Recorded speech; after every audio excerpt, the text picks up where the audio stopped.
नमस्कार, वंदे मातरम। दोस्तों, स्वागत है आप सबका सैनिक पाठशाला में। जैसे आप बोर्ड पर देख पा रहे हैं दोस्तों, आज के इस वीडियो में 5 जबरदस्त महत्वपूर्ण जानकारियों को लेकर आया हूं। जिन जानकारियों को मैं आपको दूंगा, कुछ मेरे पास आरटीआई के जवाब हैं, कुछ आर्मी हेडक्वार्टर के लेटर्स हैं, कुछ डिफेंस मिनिस्ट्री के लेटर्स हैं और कुछ पीसीडीए के लेटर्स हैं। जी हां, सभी लेटर्स के आधार पर आज के वीडियो की जानकारियां मैं आप सबको दूंगा दोस्तों। तो चलिए आगे बढ़ेंगे वीडियो में आगे बढ़ने से पहले दोस्तों, हमेशा की तरह मेरा आप सबसे आग्रह है, अगर सैनिक पाठशाला चैनल का वीडियो आप पहली बार देख रहे हैं या अभी तक चैनल को सब्सक्राइब नहीं किया है, तो चैनल के साथ जुड़े रहने के लिए और आपसे जुड़ी हुई सबसे भरोसेमंद जानकारियों को पाते रहने के लिए चैनल को सब्सक्राइब जरूर करें। तो चलिए आगे बढ़ते हैं। सबसे पहली जानकारी, जैसे आप देख पा रहे हैं, आर्मी हेडक्वार्टर का लेटर देखें। एमएससीपी लागू के डेट को क्लैरिफाई कर दिया आर्मी हेडक्वार्टर ने। जी हां, एमएससीपी कब से लागू है, इसको लेकर के अभी भी डाउट्स हैं। तो आर्मी हेडक्वार्टर का आरटीआई के जरिए प्राप्त किया गया एक लेटर आपको समझाता हूं, जिसमें आर्मी हेडक्वार्टर ने एमएससीपी कब से लागू है उसको क्लियरली क्लैरिफाई कर दिया है। अभी हाल का लेटर है, चलिए उसको देख लेते हैं। दोस्तों, ये जो आप लेटर देख पा रहे हैं 24 अप्रैल 2024 का, ये आर्मी हेडक्वार्टर द्वारा दिया गया एक आरटीआई का जवाब है। पेंशनर ने जब आरटीआई लगाया तो एमएससीपी के ऊपर बहुत बड़ा जवाब आर्मी हेडक्वार्टर ने दिया है, एक बहुत बड़े डाउट का क्लैरिफिकेशन किया है।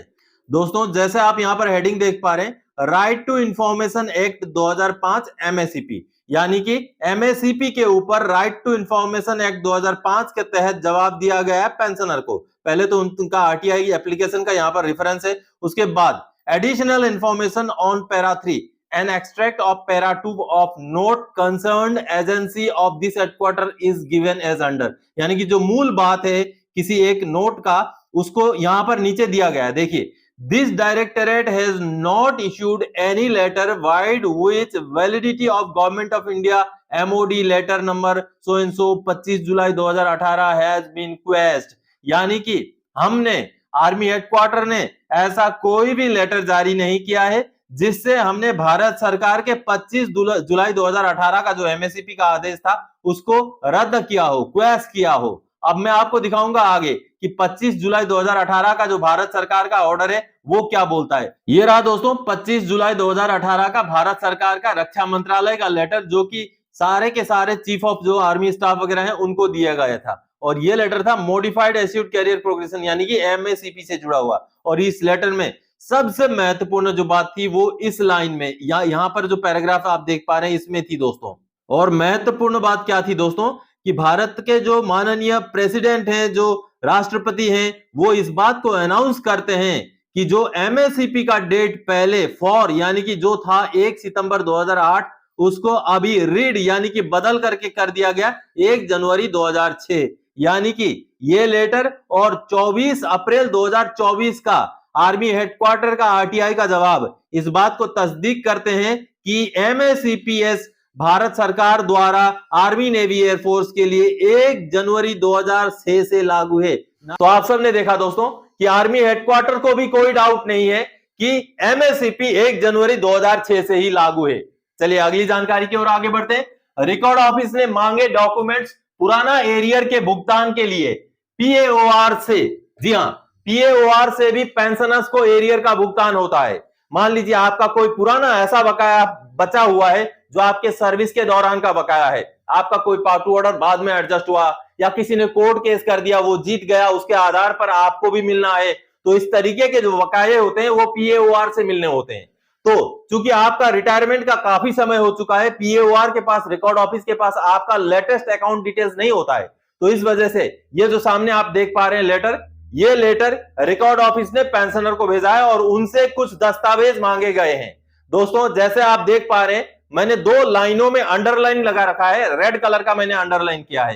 तो इसका मतलब ये होता है दोस्तों कि रिकॉर्ड ऑफिस को ये डॉक्यूमेंट चाहिए ताकि पेंशनर को पुराना बकाये का भुगतान किया जा सके। अब इसमें रिकॉर्ड ऑफिस द्वारा क्या क्या डॉक्यूमेंट्स मांगे गए, देखिए, लेटेस्ट बैंक अकाउंट मांगा गया है और कैंसिल चेक मांगा गया है, photocopy of first page of bank passbook मांगा गया है, फोटोकॉपी ऑफ पैन कार्ड मांगा गया है, एनईएफटी मैंडेट फॉर्म मांगा गया है, मोबाइल नंबर मांगा गया है। तो दोस्तों, कभी भी आपका सर्विस के दौरान का एरियर ड्यू होता है तो ये जानकारियां, ये डॉक्यूमेंट्स आपको रिकॉर्ड ऑफिस को भेजने होते हैं। जी हां, चलिए अगली जानकारी की ओर दोस्तों। आरटीआई से प्री 2006 के पेंशनर्स का एसीपी लेटर सैनिक पाठशाला के पास आया। जी हां दोस्तों, मैं हमेशा आप सबके लिए आरटीआई फाइल करता रहता हूं। कई सारे ऐसे महत्वपूर्ण मुद्दों को लेकर के मैं आरटीआई फाइल करता हूं। कभी ओआरओपी का टेबल मांगता हूं, कभी 8वें पे कमीशन की जानकारी मांगता हूं, तो कभी एसीपी की जानकारी मांगता हूं। तो दोस्तों, एसीपी का जानकारी के लेकर जो 2006 से पुराने पेंशनर्स को एसीपी लागू हुए, उसको लेकर के मैंने लेटर डिफेंस मिनिस्ट्री से मांगा था। तो रक्षा मंत्रालय ने मुझे आरटीआई का जवाब दिया है। ये जो सामने आप देख पा रहे हैं, जो कि रक्षा मंत्रालय द्वारा मुझे आरटीआई का जवाब दिया गया है 14 मई 2024 को। जैसे आप देख पा रहे हैं, इस जवाब में मुझे भारत सरकार का एक लेटर भेजा गया है, जिस लेटर में एसीपी लागू किया गया था। अब जैसे आप लेटर देख पा रहे हैं, इस लेटर को तीनों सेनाओं के प्रमुखों को भी भेजा गया है। और ये लेटर है दोस्तों, एसीपी जो प्री 2006 के पेंशनर हैं, उनको एसीपी कब से लागू हुए, किस तरीके से लागू हुए, वो सारी बातें इस लेटर में लिखी गई है। और 7 अगस्त 2003 का ये लेटर है। पहले भी ये लेटर मैंने आपको दिखाया था, लेकिन वो लेटर बहुत धुंधला था। अब ये जो लेटर है, ये बिल्कुल क्लियर लेटर आप देख पा रहे हैं। और इस लेटर के पेज नंबर 2 में आप अगर चलेंगे, तो जो पैराग्राफ नंबर 5 है, इसमें लिखा हुआ है, this ACP scheme shall become operational with effect from the issue of this letter. यानी कि इस लेटर को जब से हमने इशू किया, तब से एसीपी स्कीम जो है लागू रहेगा। और ये लेटर जैसे आप सबको पता है, आप सब ने देखा, 7 अगस्त 2003 को इशू किया गया है। इस वजह से एसीपी जो प्री 2006 के पेंशनर हैं, उनका एसीपी लागू है 7 अगस्त 2003 से।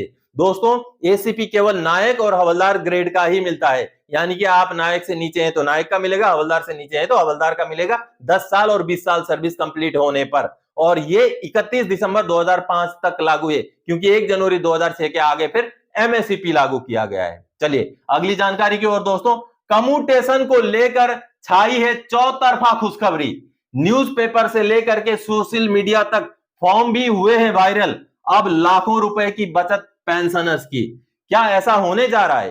क्या अब हमारा कम्यूटेशन 10 साल 8 महीना कटेगा? जैसे आप सबको पता है कि माननीय चंडीगढ़ हाईकोर्ट में एक केस चल रहा है, और उस केस में माननीय चंडीगढ़ हाईकोर्ट ने एक अंतरिम आदेश भी निकाल दिया है। जिन्होंने केस किया है, उनका रिकवरी बंद करने का सरकार को नोटिस दिया है, और उनका रिकवरी शायद बंद भी हो गया होगा। तो क्या उस केस के आधार पर सभी पेंशनर्स का, आपका मेरा भी रिकवरी क्या 10 साल 8 महीना कटेगा, या तो केवल 11 साल कटेगा?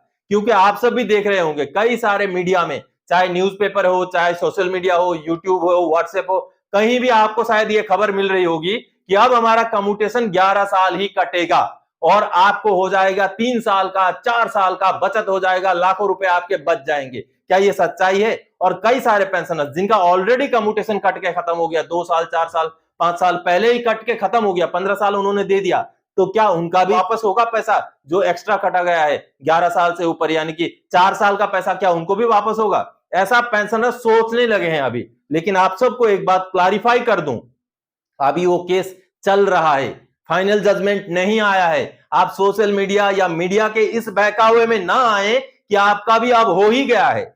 हाँ, आपने जो फॉर्म वायरल हो रहा है उसको भर के जरूर भेजना है, ताकि आगे पीसीडीए पर, रिकॉर्ड ऑफिस पर भी थोड़ा सा प्रेशर बने कि वो भी उस विषय को जो है आगे भेजें। डिफेंस मिनिस्ट्री या फाइनेंस मिनिस्ट्री, जहां से भी डिसीजन लिया जाना है वहां भेजा जाए। लेकिन अभी फिलहाल आज तक जो है ऐसा डिसीजन सबके लिए लागू नहीं किया गया है, इसलिए आप इस झांसे में ना रहें। हाँ, जिनका 11 साल 12 साल कटते हुए हो चुका है, वो माननीय कोर्ट में केस दायर करने को लेकर के अपना विचार बना सकते हैं। विचार पूरा स्वतंत्र आपके ऊपर है, आपने लेना है ये डिसीजन। लेकिन माननीय चंडीगढ़ हाईकोर्ट का डिसीजन सबके लिए अभी फिलहाल लागू नहीं हुआ है दोस्तों। तो ये जो खुशखबरी चारों तरफ छाई हुई है, इसके ऊपर कहीं ना कहीं आपको समझने की जरूरत है। चलिए अगली जानकारी, बेहद महत्वपूर्ण जानकारी। पेंशनर ने आरटीआई से बजा दिया लठ। जी हां, लठ बजा दिया। और सुनिए, कुल एरियर लागू था 1,04,539 रुपए, और उनको दिया गया सर्कुलर 568 में 12,612 रुपए। और अब आरटीआई से मिलेगा सर्कुलर 631 का 91,927 रुपए। जी हां दोस्तों, आप भी ले सकते हैं अगर आपको भी लागू है और नहीं मिला है तो। चलिए क्या माजरा है, आपको लेटर दिखा के समझाता हूं। लेटर देखते हैं दोस्तों। 568 सर्कुलर और 631 सर्कुलर के एरियर के पेमेंट के संदर्भ में भारतीय स्टेट बैंक द्वारा निकाला गया ये एक महत्वपूर्ण लेटर है दोस्तों। आप देखिए 18 मई 2024 का लेटर है और इस लेटर को भेजा गया है पीसीडीएस स्पर्श को, यानी कि सीपीपीसीएसबीआई द्वारा पीसीडीएस स्पर्श को इस लेटर को भेजा गया। बेहद महत्वपूर्ण लेटर है। कई सारे पेंशनर्स आज भी इस तरीके के सर्कुलर्स के एरियर के लिए एलिजिबल हैं लेकिन उनको नहीं मिल पाए हैं। तो इस लेटर को एक बार ध्यान से समझिएगा, किस तरीके से पेंशनर को कम एरियर मिला था, उनको जिस सर्कुलर का एरियर मिलना था वो मिला ही नहीं था, दूसरे सर्कुलर का दे दिया गया था और उनके लिए जो फायदेमंद सर्कुलर था उसका एरियर का भुगतान अब होगा इस लेटर के जारी होने के बाद। चलिए इस लेटर में क्या चीजें लिखी हुई है वो पहले समझते हैं। जैसे आप यहां पर देख पा रहे हैं एरियर ऑफ सर्कुलर 631। आपको बता दूं दोस्तों कि सर्कुलर 631 ऑनरेरी नायब सुधार के लिए सबसे फायदेमंद सर्कुलर है। ऑनरेरी नायब सुधार को सबसे पहले 568 सर्कुलर का एरियर हुआ है, भुगतान हुआ है, क्योंकि उनको हवलदार के हिसाब से उस सर्कुलर का एरियर का भुगतान हुआ है। लेकिन बाद में निकला है 631 सर्कुलर और 631 के सर्कुलर के हिसाब से ऑनरेरी नायब सुधार को ज्यादा एरियर मिलना है। अब इस लेटर को जब आप समझेंगे तो आपको समझ में आ जाएगा, जैसे आप यहां पर देख पा रहे हैं। अब यहां पर देखिए सबसे पहले जो ये 3 नंबर पैराग्राफ है, एज पर पीसीडीएस सर्कुलर 631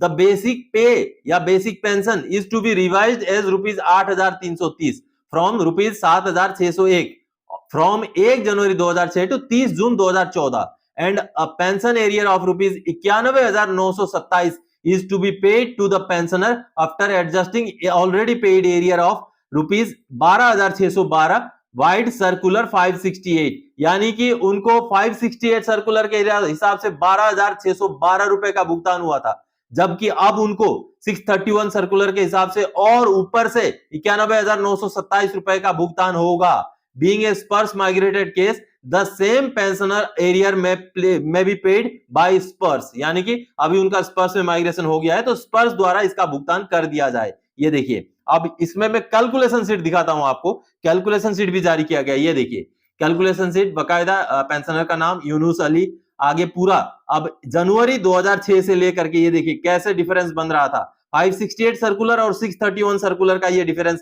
जो है उनको भुगतान किया गया। अब टोटल जो एरियर उनका बन रहा था 8,330 बेसिक पेंशन के हिसाब से, ये देखिए, जबकि उनका पुराना था 7,601, तो उसके हिसाब से जो डिफरेंस उनका बन रहा था ये देखिए कुल मिलाकर के उनका डिफरेंस बन रहा था, ये नीचे आप देख पा रहे हैं, ये बन रहा था 1,04,539 रुपए और 568 सर्कुलर में उनको ऑलरेडी भुगतान कर दिया गया 12,612 रुपए। और अभी 631 सर्कुलर के हिसाब से ये जो देख पा रहे हैं आप, 631 सर्कुलर के हिसाब से ये वाला लाइन यहां पर 631 सर्कुलर के हिसाब से उनको अभी और भुगतान होना है 91,927 रुपए, जो बहुत जल्द स्पर्श द्वारा भुगतान कर दिया जाएगा। तो आप सबने देखा दोस्तों, कहीं ना कहीं ऑनरेरी नायब सुधार के लिए 568 सर्कुलर से ज्यादा फायदेमंद है 631 सर्कुलर। तो आप भी कार्रवाई करें, अगर आपको भी 631 का फायदा नहीं मिला है तो आपको भी आपका एरियर जरूर मिलेगा। तो दोस्तों आज के इस वीडियो में इन्हीं जानकारियों के साथ आया था। आगे और कोई जानकारी आपसे सरोकार रखने वाला विषय लेकर मैं फिर से हाजिर हो जाऊंगा। तब तक के लिए जय हिंद दोस्तों।